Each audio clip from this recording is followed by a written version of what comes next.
آخرت پر ایمان نہیں لاتے اور وہ اللہ کے دین کو قبول نہیں کرتے.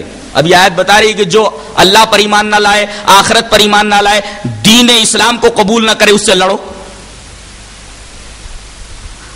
اس آیت کا بھی ایک بیک گراؤنڈ ہے.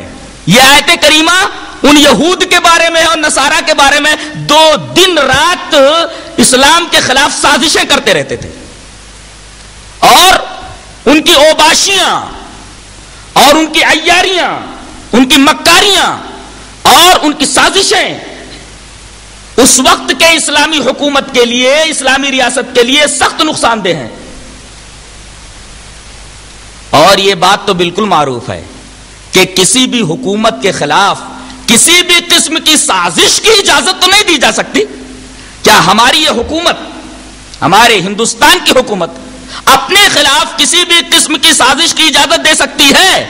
ایسے ہی اس وقت رسول اللہ صلی اللہ علیہ وسلم کی قائم کردہ اسلامی حکومت تھی, اس کے خلاف یہ یہودی دنوں رات سازشیں کرتے رہتے تھے. یہ سازشیں اسلامی حکومت کے لیے سخت نقصان دہ تھی. لہذا اللہ کے رسول صلی اللہ علیہ وسلم کو یہ حکم دیا گیا کہ ان کی سرکوبی کی جائے, اس لیے کہ یہ اسلامی حکومت کے لیے سخت نقصان دہ ہے. یہ آیت کریمہ بھی ایک خاص پس منظر میں ہے. اس آیت کریمہ کا بھی ایک خاص بیک گراؤنڈ ہے.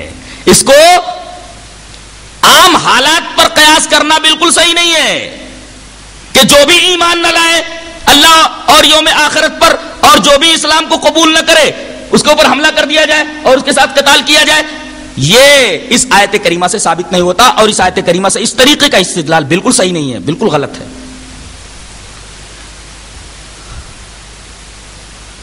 دو جملوں میں یوں کہہ سکتے ہیں کہ لڑائی کی اجازت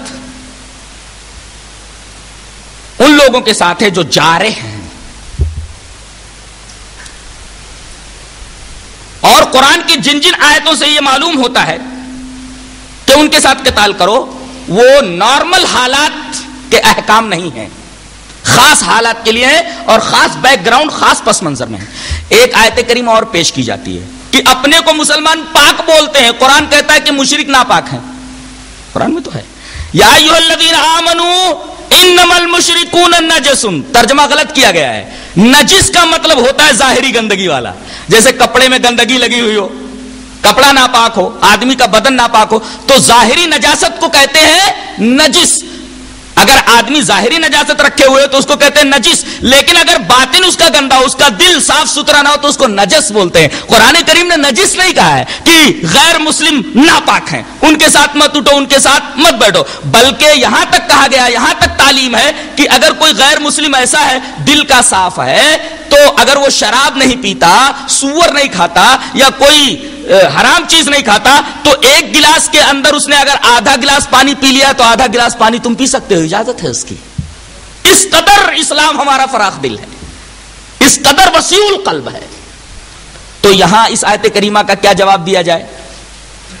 بلکہ آیت کریمہ کا کیا, اس آیت کریمہ سے جو مفہوم لیا گیا ہے اس مفہوم کا کیا جواب دیا جائے؟ در حقیقت یہاں یہ بات کہی جا رہی ہے کہ تمام آسمانی کتب میں شرک کی ایک مثال دی گئی ہے. کیا کہ جس طریقے سے ایک عورت اپنے شوہر کو چھوڑ کر کے غیر کے ساتھ آشنائی کرتی ہے, تو ایسی عورت کو پاک و صاف نہیں کہا جا سکتا, کہا جائے گا اس کا دل گندا ہے, یہ عورت گندی ہے. ایسے ہی اللہ جو سب کچھ دے رہا ہے اس کو چھوڑ کر کے اگر کوئی دوسرے کو معبود بنا لے تو کہا جائے گا اس کا دل گندا ہے. یہ مطلب ہے گندگی کا, نہ کہ یہ کہ ان کے پاس نہ بیٹھو, ان کا ظاہر گندا ہے, ان کا بدن گندا ہے. یہ بات تو اس آیت کریمہ سے کشید نہیں کی جا سکتی. لہذا جتنی آیات پر اعتراض کیے گئے ہیں, جتنے بھی اعتراضات ہیں, سب کے سب غلط اعتراضات ہیں. ناسمجھی کی دلیل ہے, قرآن سے نافہمی کی دلیل ہے. اگر صاف دل ہو کر کے, صاف ذہن ہو کر کے ان آیات کے اوپر غور کیا جائے تو قطعاً یہ معانی اور یہ مفاہیم مستنبط نہیں کیے جا سکتے جو خراب ذہن والوں نے مستنبط کیے ہیں.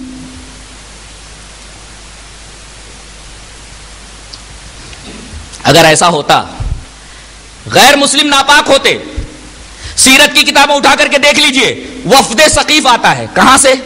طائف سے. 6 آدمیوں پر مشتمل ہے, 6 غیر مسلم ہیں, 6 غیر مسلم ہیں. کہاں سے آ رہے ہیں؟ طائف سے آ رہے ہیں. نبی کریم صلی اللہ علیہ وسلم نے ان کو مسجد میں ٹھہرایا. اگر یہ گندے ہوتے تو مسجد نبوی جیسی پاک مسجد کے اندر غیر مسلموں کو کیوں ٹھہرنے کی اجازت دی جاتی؟ وفد ثقیف کو آپ نے مسجد نبوی میں ٹھہرایا اور یہ 6 غیر مسلم ہیں. دوسرے نجران، یہ عرب میں ایک علاقہ تھا، یہاں عیسائی لوگ رہتے تھے.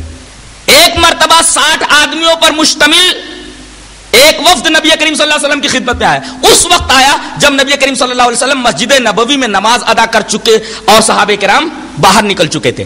یہ 60 آدمیوں پر مشتمل وفد جب آیا تو اس وقت ان کی عصر کا نماز کا وقت تھا. انہوں نے مسجد نبوی میں ان عیسائیوں نے، ان غیر مسلموں نے نبی کی مسجد میں، مسلمانوں کی مسجد میں عیسائی طریقے سے عبادت کی. بعض صحابہ کرام نے اعتراض کیا کہ اللہ کے رسول یہ تو عیسائی ہیں، مشرک ہیں، یہ غیر مسلم ہیں، یہ مسجد نبوی میں انہیں اپنے طریقے پر نماز پڑھنے کی اجازت کیوں دی گئی؟ اللہ کے رسول نے کہا سامنے کوئی شرک کا مظہر تو نہیں تھا نا، کوئی مورتی تو نہیں تھی نا، کوئی اسٹیچو تو نہیں تھا نا، کوئی شرک کا مظہر نہیں تھا. انہوں نے اپنے طریقے سے عبادت کر لی، عبادت کر لینے دو. یہ ہے اسلام کی کشادہ دلی، اسلام کی وسیع القلبی کہ غیر مسلموں کو مسجد میں ٹھہرایا گیا.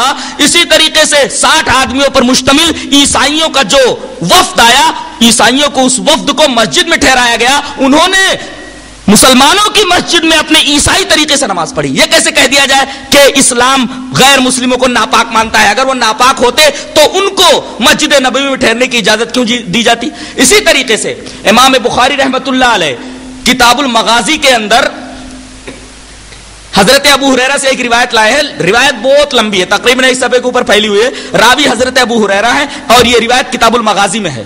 راوی کا نام بھی میں نے بتا دیا اور باب بھی بتا دیا، آپ دیکھ لیں کہ بنو حنیفہ کا ایک اسلام دشمن سردار سمامہ ابن اوسال وہ مسلمانوں کے ہتھے چڑھ جاتا ہے، پکڑ کر کے لایا جاتا ہے. نبی کریم صلی اللہ علیہ وسلم اسلام کے اس دشمن کو ساریۃ من سواری المسجد، مسجد نبوی کے کھمبوں میں سے ایک کھمبے میں باندھ دینے کا حکم دیتے ہیں. فربطو، اس کو باندھ دیتے صحابہ کرام.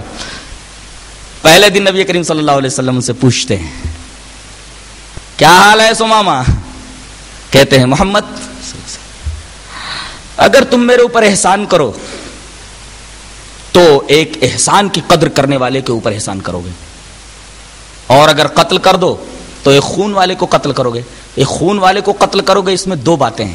ایک تو دھمکی ہے کہ میں اکیلا نہیں ہوں، میں بنو حنیفہ کا سردار ہوں، ہو سکتا ہے کہ آپ پریشانی میں پڑ جائیں، میرے خون کا بدلہ لیا جائے گا، میرا خون رائے گا نہیں جائے گا، میں ایک معزز آدمی ہوں.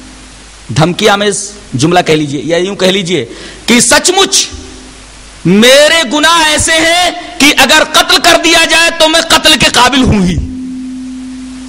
3 دن نبی کریم صلی اللہ علیہ وسلم نے سمامہ سے وہی باتیں کہی اور سمامہ نے وہی جواب دیا. نبی کریم صلی اللہ علیہ وسلم نے تیسرے دن کہا کہ ان کو چھوڑ دیا جائے. دیکھیے ایک غیر مسلم کو نبی نے مسجد نبوی جیسی پاک جگہ میں ایک کھمبے سے باندھا، تیسرے دن ان کو چھوڑ دیا کہ ان کو جانے دو، اسلام کا دشمن ہے. لیکن نبی کریم صلی اللہ علیہ وسلم نے اس کے ساتھ حسن سلوک کیا، دشمن کے ساتھ حسن سلوک کیا، اس کو چھوڑ دیا. ان کے دل کے اوپر اسلام کہ رسول کے اس رویے سے اتنا اثر ہوا کہ وہ مسجد نبوی کے قریب ایک نخل تھا، ایک کھجوروں کا باغ تھا، وہاں گئے اور فوراً انہوں نے غسل کیا. غسل کرنے کے بعد آئے اور کہا کہ اللہ کے رسول کلمہ پڑھا لیجئے، اشہد ان لا الہ الا اللہ و اشہد ان محمدًا عبدہ و رسولہ. پتہ یہ چلا کہ اسلام تلواروں کے زور سے لوگوں کو مسلمان نہیں بناتا تھا، اخلاق کی تلوار سے لوگوں کو زیر کرتا تھا. اور یہ بات تو قرآن میں کہی گئی، لا اکراہ فی الدین قد تبین الرشد من الغی. دین میں کوئی زور زبردستی نہیں ہے. جو لوگ یہ کہتے ہیں کہ اسلام تلوار کے زور سے پھیلا، ان کے بارے میں بھی یہی بات کہوں گا کہ انہوں نے اسلام کا صفائی قلب کے ساتھ مطالعہ نہیں کیا ہے، خالی ذہن ہو کر کے اسلام کو مطالعہ نہیں کیا ہے. اس لیے کہ تلوار سے بدن کو تو زیر کیا جا سکتا ہے، بدن کو جھکایا جا سکتا ہے، لیکن دل کو نہیں جھکایا جا سکتا. اور اسلام میں دل کا جھکنا یہ معتبر ہے، بدن کا جھکنا معتبر نہیں ہے. تلوار سے تو بدن کو جھکایا جا سکتا ہے، فائدہ کیا حاصل ہوا؟ تلوار سے کسی کو مسلمان بنا کر فائدہ کیا ہوا؟ تلوار سے تو بدن کو جھکایا جا سکتا ہے، دل کو نہیں. اور اسلام میں دل کا جھکنا معتبر ہے، بدن کا جھکنا غیر معتبر ہے. ایمانیات اور عقائد کے باب میں